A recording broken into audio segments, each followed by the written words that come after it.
Hello everyone, welcome to our YouTube channel Visual Institute. My name is विकास जांगीड़। आज है 5 मई 2020 और आज का विजुअल थॉट है sometimes letter becomes never, do it now. हम कुछ कामों को यह कह के टाल देते हैं कि इनको हम बाद में कर लेंगे और ऐसा टाल टाल के वो काम कभी हो ही नहीं पाता है।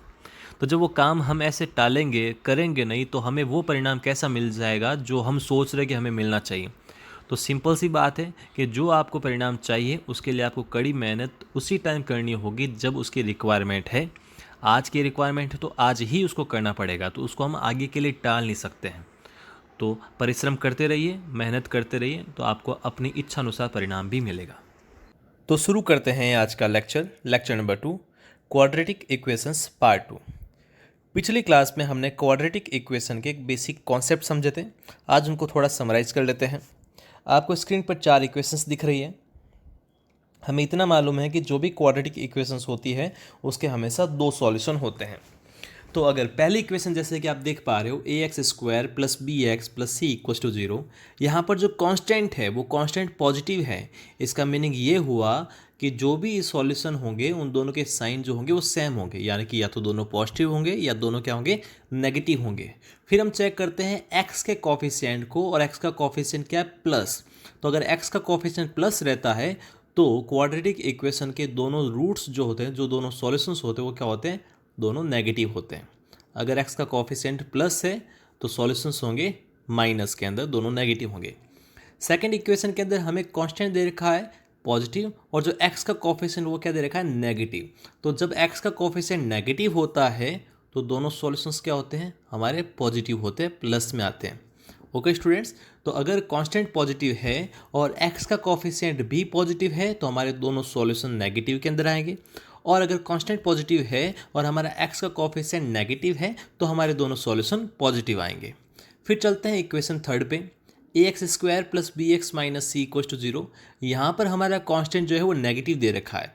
तो जब भी अगर कांस्टेंट नेगेटिव होता है तो जो भी हमारे सॉल्यूशंस है वो ऑपोजिट साइन के होते हैं, यानी कि एक प्लस होगा तो दूसरा माइनस होगा। अब कौन सा बड़ा होगा, प्लस वाला बड़ा होगा या माइनस वाला बड़ा होगा, वो चेक करने के लिए हम क्या करेंगे, हम देखेंगे x के कॉफिशिएंट को। तो अगर x का कॉफिशिएंट पॉजिटिव है तो नेगेटिव वाला जो है वो क्या होगा, रूट बड़ा होगा, उसकी न्यूमेरिकल वैल्यू बड़ी होगी, और पॉजिटिव वाले की न्यूमेरिकल वैल्यू क्या होगी, छोटी होगी। ऐसे ही अगर कांस्टेंट नेगेटिव है और x का कॉफिशिएंट नेगेटिव दे रखा है तो पॉजिटिव वाला जो रूट है उसकी न्यूमेरिकल वैल्यू ज़्यादा होगी, और जो नेगेटिव वाला जो सॉल्यूशन है उसकी न्यूमेरिकल वैल्यू क्या होगी, कम होगी। तो ये हमारी समरी है कि हम साइन कैसे डिसाइड करें। आज हम देखेंगे कि कैसे वैल्यू निकालते रूट्स की, साइन के साथ साथ उनकी वैल्यूज़ कैसे निकालते हैं। पिछली क्लास में मैंने आपको 3 क्वेश्चन होमवर्क में दिए थे, उन तीनों को आपको मैंने कहा था साइन निकाल के आना। अब हम आज साइन के साथ साथ उनके सॉल्यूशन भी चेक करेंगे, उनके एक्चुअली आंसर क्या आते हैं और हमें कौन सा ऑप्शन उस पर टिक करना होता है। तो चलते हैं कल के होमवर्क वाले क्वेश्चंस पर। तो चलते हैं पहले क्वेश्चन पर। पहले क्वेश्चन के अंदर हमें 2 इक्वेशंस दे रखी हैं, इनको मैं यहाँ पर वापस नोट कर लेता हूँ। x² minus 6x plus 9 equal to 0, और दूसरी इक्वेशन है हमारी y² minus 11y plus 24 equals to 0। तो पहले इक्वेशन की बात करते हैं। इस पहले इक्वेशन के जो सॉल्यूशंस होंगे उनके साइन क्या होते हैं, पहले हम वो निकाल देते हैं। तो यहाँ पर जो कांस्टेंट है वो दे रखा पॉजिटिव। तो अगर कांस्टेंट पॉजिटिव है तो जो दोनों रूट्स होंगे, जो दोनों सॉल्यूशन होंगे, वो सेम साइन के होंगे, या तो पॉजिटिव होंगे या फिर वो क्या होंगे, नेगेटिव होंगे। फिर हम चेक करते हैं x के कॉफिशिएंट को। यहाँ पर हमारा x का कॉफिशिएंट दे रखा है नेगेटिव। इसका मीनिंग क्या हुआ कि जो हमारे दोनों सॉल्यूशन है वो कैसे साइन के होंगे, वो होंगे प्लस साइन के। कैसे साइन के होंगे, दोनों प्लस साइन के होंगे। ऐसे ही हम बात करते हैं सेकंड इक्वेशन के साइंस की। तो यहाँ पर भी कांस्टेंट हमारा दे रखा है पॉजिटिव, यानी कि दोनों रूट्स या तो नेगेटिव होंगे या दोनों पॉजिटिव होंगे। फिर चेक करते हैं y के कॉफिशिएंट की। y का कॉफिशिएंट दे रखा है नेगेटिव। इसका मीनिंग ये हुआ कि इस इक्वेशन के दोनों सॉल्यूशंस भी पॉजिटिव होंगे। यहाँ तक आपने घर पे कर लिया होगा। अब हम चेक करते हैं कि सॉल्यूशंस कैसे निकालें, कि क्या होंगे उनके सॉल्यूशन। तो आपको एक छोटा सा काम करना है कि जो कांस्टेंट होता है और जो x² का कॉफिशिएंट होता है उन दोनों को मल्टीप्लाई करवाओ। यहाँ पे हमारे क्या है, 1 इंटू 9, 1 इंटू 9। ओके स्टूडेंट्स, अब 1 इंटू 9 को क्या मैं 3 इंटू 3 लिख सकता हूँ। है ना, जो भी आपका आ रहा है उसको मल्टीप्लाई करवाने के लिए आप ऐसा नहीं उनको सॉल्व कर दो, आपको ये ध्यान रखना है कि मल्टीप्लिकेशन के अंदर आप कितने उसके फैक्टर्स लिख सकते हो वो सारे आप फैक्टर लिख दो। तो 1 × 9 को मैं लिख सकता हूँ 3 × 3। अब आपको क्या करना है कि जो x का कॉफिशेंट है जो कि यहाँ पर दे रखा है 6, तो x के कॉफिशेंट 6 के आप ऐसे टुकड़े करो जिनका गुणा जो है वो आपको क्या मिलना चाहिए, 9 मिलना चाहिए, जिनका मल्टीप्लिकेशन आपको क्या मिलना चाहिए, 9 मिलना चाहिए। तो सिंपल सी बात है, 6 को अगर मैं 3 + 3 कहूँ तो मुझे क्या मिलेगा, 3 × 3 क्या हो जाएगा, 9। तो 6 के 2 टुकड़े किए मैंने 3 और 3, जिनका प्रोडक्ट जो है वो क्या होता है, 9 होता है। तो यही हमारे क्या होंगे, सॉल्यूशन होंगे। तो मैंने यहाँ पे लिख दिया 3 और यहाँ पे भी लिख दिया 3। ओके स्टूडेंट्स, अब हम चलते हैं दूसरी इक्वेशन पर। दूसरी इक्वेशन के अंदर हमारा जो कांस्टेंट है वो 24 और वाई स्क्वायर का कोफिशिएंट कितना है, 1 है। तो इनका मल्टीप्लिकेशन 24 ही आएगा और 24 के मैंने फैक्टर्स क्या क्या कर लिए। 24 को मैं कह सकता हूँ 2 × 2 × 2 × 3 या फिर 8 × 3। 8 मीन्स क्या है, 2 × 2 × 2 फिर इंटू 3, तो क्या मिल जाएगा 24। अब जो y का जो कॉफिशिएंट है वो है 11। तो 11 के आप ऐसे टुकड़े करो जिनका मल्टीप्लिकेशन जो है वो 24 मिले। तो सिंपल सी बात है, वो टुकड़े कौन कौन है, 8 और 3। तो हम यहाँ पे क्या लिख देंगे, 8 और 3। तो ये हमें मिल गए इस इक्वेशन के सॉल्यूशंस। ये है x की वैल्यूज़ और ये हमें मिली है y की वैल्यूज। अब हमें करना है कंपैरिजन कि कौन छोटा है कौन बड़ा है, क्या दोनों चीज़ें बराबर है या क्या है। ठीक है, तो अब हम इनका कंपैरिजन करेंगे। तो कंपैरिजन करने के लिए आपको क्या करना है कि आप क्या करोगे, x की एक वैल्यू लो, इन दोनों में से x की एक वैल्यू लो और y की वैल्यू से कंपेयर करो। अब यहाँ पे सबसे इंटरेस्टिंग बात यह है कि x की दोनों वैल्यू सेम है, तो आप कोई सी भी लो, बात एक ही है। तो हमने क्या 3 को कंपेयर किया 8 से, तो यहाँ पे 8 जो है वो 3 से बड़ा है, मतलब y जो है वो x से क्या निकल गया, बड़ा। क्योंकि y 8 था और x 3, तो y बड़ा हो गया। फिर मैंने इस 3 को कंपेयर किया 3 से, तो ये दोनों तो क्या है, बराबर। तो एक कंडीशन ऐसी आ रही जब x और y दोनों क्या है, बराबर। तो x और y दोनों क्या है, बराबर। अब अगर इस 3 को ले तो भी वो क्यों चीज़ें मिलेगी, ये भी 3 है और ये भी 3। तो इन दोनों को कंक्लूड करके मुझे क्या आंसर मिलता है कि मुझे आंसर मिलेगा या तो y x से बड़ा है या y x के बराबर है। तो ये ऑप्शन कहाँ पर है, पहला ऑप्शन है क्या x y से बड़ा है बराबर है, नहीं ये गलत है। सेकंड, क्या x छोटा और बराबर y से, हाँ यही तो बात है ना। साइन उल्टा कर रखा है कि देखो सेम चीज़ है, y जो है वो बड़ा या बराबर है x से, तो ये हमारा क्या हो गया, राइट आंसर। तो ये गलत हो गया, ये गलत हो गया और ये गलत हो गया। तो हमारा आंसर होगा ऑप्शन नंबर 2। तो अब बात करते हैं दूसरे क्वेश्चन की। इसमें भी आपको दो इक्वेशंस दे रखी है, x² - x - 42 = 0 और दूसरी इक्वेशन है y² + y - 30 = 0। तो पहले हम बात करते हैं सॉल्यूशंस के साइन की। तो यहाँ पर पहली इक्वेशन के अंदर कांस्टेंट नेगेटिव दे रखा है, यानी कि क्या हुआ कि जो दोनों सॉल्यूशन है वो ऑपोजिट साइन के होंगे, एक प्लस होगा और दूसरा क्या होगा, माइनस होगा। फिर x का कोफिशिएंट दे रखा है नेगेटिव, इसका मीनिंग ये हुआ कि जो प्लस वाली वैल्यू है वो होगी बड़ी और जो माइनस वाली वैल्यू है वो क्या होगी, छोटी। तो जो भी हम फैक्टर्स करने वाले जो टुकड़े निकालेंगे उसमें जो बड़ा वाला नंबर होगा वो प्लस होगा और जो छोटा वाला नंबर होगा वो क्या होगा, माइनस होगा। ऐसे ही इधर बात करते हैं तो यहाँ पर भी आपको क्या दे रखा है, -30, मतलब कांस्टेंट दे रखा है नेगेटिव। फिर बात करते हैं y के कोफिशिएंट की, तो y का कोफिशिएंट आपको क्या दे रखा है, प्लस। तो इसका मीनिंग क्या हुआ, इसका मीनिंग ये हुआ कि जो माइनस वाली वैल्यू है वो बड़ी होगी और जो प्लस वाली वैल्यू है वो क्या होगी, छोटी होगी। आई थिंक साइन आपको निकालना आ गया होगा। अब इस क्वेश्चन पे आप लगा लेना स्टार मार्क, कि ऐसे जो क्वेश्चंस होते हैं वो बहुत ट्रिकी होते हैं और वो बहुत इजी होते हैं। कैसे, अब मैं बिना सॉल्यूशन निकाले भी इस क्वेश्चन का आंसर बता सकता हूँ। कैसे, देखना कि अगर मैं बात करता हूँ इस प्लस की, ये वाला जो प्लस है, इधर से जो x की वैल्यू जो पॉजिटिव है, ये वाली वैल्यू हमें मालूम है कि माइनस से क्या होगी, बड़ी होगी। इससे हम कह नहीं सकते। तो एक चीज़ तो होगी कि एक बार मेरा जो x है वो y से बड़ा आएगा, क्लियर है ना, क्योंकि प्लस वाली वैल्यू माइनस वाली वैल्यू से क्या होगी, बड़ी होगी। तो एक बार तो ये हम चीज़ निकाल ही देंगे, इसका मैं कह नहीं सकता। अगर मैं इधर से ये वाली वैल्यू लूँ माइनस और इधर से इससे कंपेयर करूँ, इसका कंपेयर करूँ इसके साथ, तो ऑब्वियसली बात है x नेगेटिव है और y है पॉजिटिव, तो कौन बड़ा होगा? y बड़ा होगा। तो एक बार मैं कह सकता हूँ y बड़ा होगा x के साथ। इन दोनों का कंपेयर हम नहीं कर रहे, हमने एक बार इस प्लस का इस माइनस से किया और एक बार इस माइनस का इस प्लस से किया। तो एक बार मुझे मिला x बड़ा है y से और एक बार मुझे मिला y बड़ा है x से। तो x बड़ा है y से और y बड़ा है x से, तो दोनों चीज़ें अलग अलग मिल रही है, कॉन्ट्राडिक्शन हो रहा है, विरोधाभास हो रहा है। इसका मीनिंग क्या हुआ कि हम वैल्यू नहीं निकाल सकते। वैल्यू मीन्स हम इनमें रिलेशनशिप डिफाइन नहीं कर सकते हैं कि x बड़ा हो गया y। एक बार तो कह रहा है कि x बड़ा है और एक बार कह रहा है y बड़ा है। तो हमारा कौन सा ऑप्शन रहेगा? हमारा ऑप्शन रहेगा ऑप्शन नंबर 5, कैन नॉट से, है ना। हम कुछ कह नहीं सकते इस बारे में कि कौन बड़ा है कौन छोटा। तो सिंपल सी बात है, आपको ये चीज़ ध्यान रखनी है कि जब भी कांस्टेंट के अंदर नेगेटिव हो, कांस्टेंट के अंदर नेगेटिव हो, दोनों इक्वेशंस के अंदर आप आंख बंद करके ऑप्शन लगा देना कैन नॉट से, कि मीन्स हम उसका आंसर निकाल नहीं सकते। एक्स के कोफिशिएंट प्लस हो या माइनस हो कुछ फ़र्क नहीं पड़ेगा, बस आपको ये ध्यान रखना है कि अगर दोनों इक्वेशन के अंदर कांस्टेंट नेगेटिव आ रहा है तो उसका सॉल्यूशन होगा कैन नॉट से। अब चलते हैं अगले क्वेश्चन पर। तीसरा क्वेश्चन देखें तो इसके अंदर भी दो इक्वेशन है हमारे पास। पहली इक्वेशन है x square minus 5x minus 24 equals to 0 और दूसरी इक्वेशन है Y square minus 7y minus 18 equals to 0। तो सबसे पहले हम बात करते हैं साइन की। साइन हमें निकालना है। तो साइन देखो, यहाँ पर दे रखा कांस्टेंट नेगेटिव और यहाँ पर भी दे रखा कांस्टेंट नेगेटिव। तो आंख बंद करके हम कह सकते हैं कि भाई हमारा ऑप्शन कौन सा होगा? Fifth option. हमें निकालने की जरूरत ही नहीं है।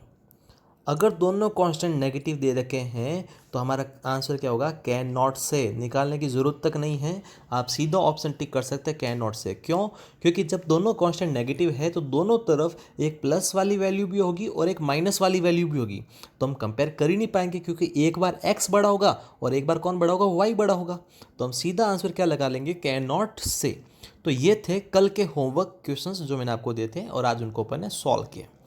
आज मैं एक क्वेश्चन लेता हूं जिसके अंदर जो आगे एक्स स्क्वायर और वाई स्क्वायर है उनके कोफिशिएंट भी एक के अलावा दे रखे हो, 2 दे रखा हो, 3 दे रखा हो, कुछ दे रखा हो। तो ऐसे क्वेश्चंस को कैसे सॉल्व करेंगे वो हम आज सीखेंगे। तो अब हम एक ऐसा क्वेश्चन ले रहे हैं जिसके अंदर एक्स स्क्वायर और वाई स्क्वायर के कोफिशिएंट में भी कुछ एक के अलावा नंबर है। जैसे पहली इक्वेशन आपको दिख रहा होगा कि एक्स स्क्वायर का कोफिशिएंट 3 है और दूसरी इक्वेशन में आपको दिख रहा होगा वाई स्क्वायर का कोफिशिएंट कितना दे रखा है? 2 दे रखा है। तो हम सबसे पहले चेक करते हैं इनके सॉल्यूशन के साइंस क्या होंगे। तो पहली इक्वेशन में नोट डाउन करता हूँ, वो है 3x square minus 13x plus 14 equals to 0 और हमारी दूसरी इक्वेशन है 2y square minus 3y minus 2 equals to 0। तो पहली इक्वेशन के अंदर हमारा कांस्टेंट दे रखा है पॉजिटिव। इसका मतलब क्या हुआ कि जो दोनों सॉल्यूशन के रूट्स जो होंगे वो सेम साइन के होंगे, या तो पॉजिटिव होंगे या फिर क्या होंगे? नेगेटिव। फिर बात करते हैं x के कोफिशिएंट की। तो हमारा x का कोफिशिएंट दे रखा है क्या? नेगेटिव। तो x का कोफिशिएंट अगर नेगेटिव है तो हमारे दोनों रूट्स कैसे होंगे? प्लस वाले। हमारे दोनों रूट्स कैसे होंगे? प्लस वाले। अब बात करते हैं सेकंड इक्वेशन की। तो सेकंड इक्वेशन के अंदर हमारा जो कांस्टेंट है वो कैसा दे रखा है? वो दे रखा है नेगेटिव। तो इसका मीनिंग क्या हुआ? इसका मीनिंग ये हुआ कि जो हमारे दोनों सॉल्यूशंस होंगे वो ऑपोजिट साइन के होंगे, एक प्लस का होगा और एक माइनस का होगा। अब कौन सा बड़ा होगा ये चेक करने के लिए हम बात करते हैं y के कोफिशिएंट की, और y का कोफिशिएंट हमें क्या दे रखा है? नेगेटिव दे रखा है। इसका मीनिंग क्या हुआ कि जो प्लस वाला जो डाटा होगा वो बड़ा होगा और जो माइनस वाली जो वैल्यू होगी वो क्या होगी? छोटी होगी। आई होप साइन आपको समझ में आ गए होंगे कि साइन कैसे निकालते हैं सॉल्यूशंस के। अब बात करते हैं रूट्स की न्यूमेरिकल वैल्यू की। तो हमें क्या करना है? पहले इक्वेशन की बात करते हैं। हमें क्या करना है कि जो कांस्टेंट और एक्स स्क्वायर का जो कोफिशिएंट दे रखा है उनका आप मल्टीप्लाई कराओ। तो मैंने मल्टीप्लाई कराया 3 × 14। अब इसको आप क्या करोगे कि फैक्टर्स में तोड़ दो। सबसे इजी तरीका फैक्टर्स में तोड़ दो। तो 14 को मैं लिख सकता हूँ 2 × 7, तो ये मिल गया 3 × 2 × 7। अब बात करते हैं एक्स के कोफिशिएंट की। वो हमें दे रखा है 13। तो 13 के ऐसे टुकड़े करो जिनका मल्टीप्लिकेशन क्या आ सकता है? 42, यानी कि 3 × 2 × 7 आ सकता हो। अब हमारा आंसर इधर ही छुपा हुआ है। कैसे? देखो 3 × 2 क्या है? 6 और ये 7। तो 6 × 7 हमें मिल जाएगा और 13 के दो टुकड़े भी क्या होते हैं? 6 और 7। तो हम लिख सकते हैं 6 और 7 इसके 2 टुकड़े हुए, तो हमें दोनों वैल्यू मिल गई, ये 6 और ये 7। यहाँ पर ज़्यादा सोचने की ज़रूरत ही नहीं कौन छोटा है कौन बड़ा, क्योंकि दोनों साइन सेम है, प्लस है ना, कहीं पे भी रखो आप आगे और पीछे। अब यहाँ पे टर्न क्या है, इंटरेस्टिंग फैक्ट क्या है कि अब आपको ये ध्यान रखना है कि जो एक्स स्क्वायर का कॉफिशिएंट होता है उसको ये पूरा सॉल्व करने के बाद जो एक्स स्क्वायर का कॉफिशिएंट होता है आप उसको, जो आपने दोनों रूट्स निकाल रखे हैं उनमें आप उनका करोगे डिवाइडेशन, उसको आप कर दोगे डिवाइड। Okay clear. तो यहाँ पर क्या करना है, पूरा सॉल्व करने के बाद एक नई चीज़ क्या ऐड हो जाती है कि जो एक्स स्क्वायर का कॉफिशिएंट है उसका दोनों रूट्स के अंदर आपको करना है डिवाइड। तो हमने ये चीज़ यहाँ पर डिवाइड कर ली। अब 6/3 कितना हुआ, वो हुआ 2। 7/3 कितना हुआ, तो 7 में 3 का भाग गया 2 बार और फिर 1 बचा, तो 1 में और 3 का भाग दिया तो वो मिल जाएगा 2.333, ऐसा कुछ अपन को ये चीज़ मिल जाएगी। तो ये हमारे दोनों सॉल्यूशंस हो गए। अब बात करते हैं सेकंड इक्वेशन की। सेकंड इक्वेशन के अंदर एक रूट जो है वो प्लस का है और एक रूट है माइनस का। तो जब भी ऐसा हो कि एक रूट प्लस का है एक रूट माइनस का है, तो जो y के जो कॉफिशिएंट के टुकड़े करने वाले हैं हम, उनका हमें लेना है डिफरेंस। पिछले इक्वेशन के अंदर हमने क्या किया था कि यहाँ पर x का कॉफिशिएंट था 13, 13 के 2 टुकड़े किए थे 6 और 7, उनको हमने जोड़ के बताया था कि वो 13 आ रहा है, क्योंकि वहाँ पे दोनों रूट सेम थे, प्लस प्लस के थे। या अगर माइनस माइनस के हो तो भी हम जोड़ेंगे ही, लेकिन जब एक प्लस का हो और एक माइनस का हो तो हम उनका लेंगे डिफरेंस, घटा के देखेंगे कि वो चीज़ आ रही है कि नहीं आ रही। अब बात करते हैं रूट कैसे निकालने। तो हमें क्या करना है कि वाई स्क्वायर का कॉफिशिएंट और जो कांस्टेंट हैं उनको कराओ मल्टीप्लाई। तो हमें क्या मिला 2 × 2, तो 2 × 2 और जो y का कॉफिशिएंट है वो 3, तो 3 के क्या टुकड़े करूँ जिनको घटाने पर 2 × 2 यानी कि 4 आता हो। तो बहुत सिंपल है, हमने टुकड़े लिए 4 और 1, क्योंकि 4 और 1 को घटाओगे तो आपको क्या मिलेगा 3, और जब इनको गुणा कराओगे तो आपको क्या मिलेगा 4 मिलेगा। अब ये चीज़ मैं कैसे निकाल पा रहा हूँ, ये होती है प्रैक्टिस से। अगर आप ऐसे 40-50 क्वेश्चंस कर लोगे तो आपको फैक्टर निकालना आ जाएगा, और उसकी अच्छी खासी प्रैक्टिस हम हमारे चैनल पर करने वाले हैं।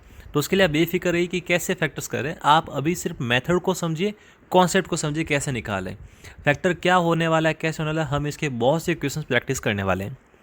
तो 4 और 1 में से कौन सा 4 होगा, प्लस वाला या माइनस वाला, मतलब पॉजिटिव की वैल्यू बड़ी है तो हमें क्लियरली बात मालूम है कि 4 और 1 में से बड़ा नंबर कौन है, 4, तो 4 आएगा प्लस के साथ, और छोटी वैल्यू 1 वो आएगी किसके साथ, माइनस के साथ।